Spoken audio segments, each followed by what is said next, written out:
শুভ বিকাল। আশা করি সবাই ভালো আছেন।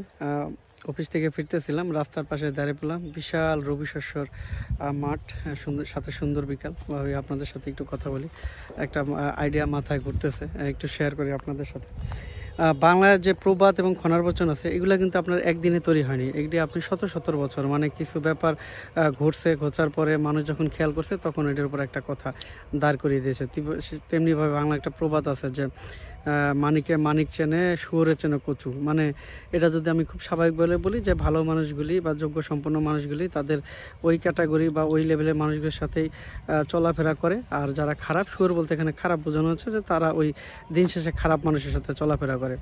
কিন্তু আমি যদি এটা একটু আমার কাছে মনে হচ্ছে, আমি একটু যদি গভীরভাবে বলি, সেটা হচ্ছে দেখবেন ভালো মানুষগুলি চলে, সবার সাথে চলে, ভালোর সাথে চলে, খারাপের সাথে চলে। যখন খারাপের সাথে চলে, যে আসলে খারাপ আসলে কোনো পরিবর্তন হয় না, তখন দেখবেন তারা বেরিয়ে আসে কিছুটা বাইং মাছের মতো, যে কাদার ভিতরে থাকে কিন্তু পরিষ্কার হিসেবে বেরিয়ে আসে।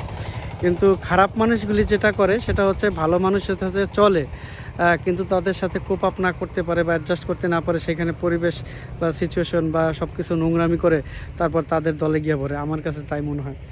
এটা যদি আরেকটু বিশ্লেষণ করি, সেটা হচ্ছে আগের দিনে দেখবেন রাজারা খুব কনফিডেন্সিয়াল ছিল। রাজাদের ব্যাপারে তথ্য আদান প্রদান এগুলো খুবই কনফিডেন্সিয়াল ছিল, যাতে তার যে প্রতিদ্বন্দ্বী রাজা, তারা যেন তার সম্বন্ধে আইডিয়া না নিতে পারে। এই জন্য প্রতিদ্বন্দ্বী রাজারা করতো কি, যে ওই রাজা যাদের সাথে চলাফেরা মানে ওঠা বসা করতো, যেমন ধরেন তার উজির আজম বলেন, সেনাপতি বলেন, অ্যাডমিরালরা বলেন, তাদের সাথে সে বৈঠক করতো, তাদের ক্যারেক্টার সম্বন্ধে জানার চেষ্টা করতো।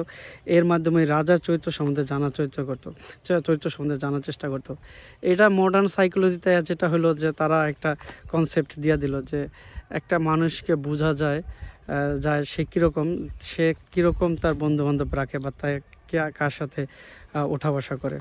তো আমার কাছে মনে হয় যে কনসেপ্টটা আমার কাছে মনে হচ্ছে ঠিকই আছে। হয়তো প্রবাদ খনার পছন 100% না, সেক্ষেত্রে 90%, 80%, 90% মিলে যায়। কারণ এটা একদিনে তৈরি হয় না। সমাজে এই ধরনের ঘটনা বারবার ঘটতে এরকম প্রভাব দাঁড়িয়ে গেছে।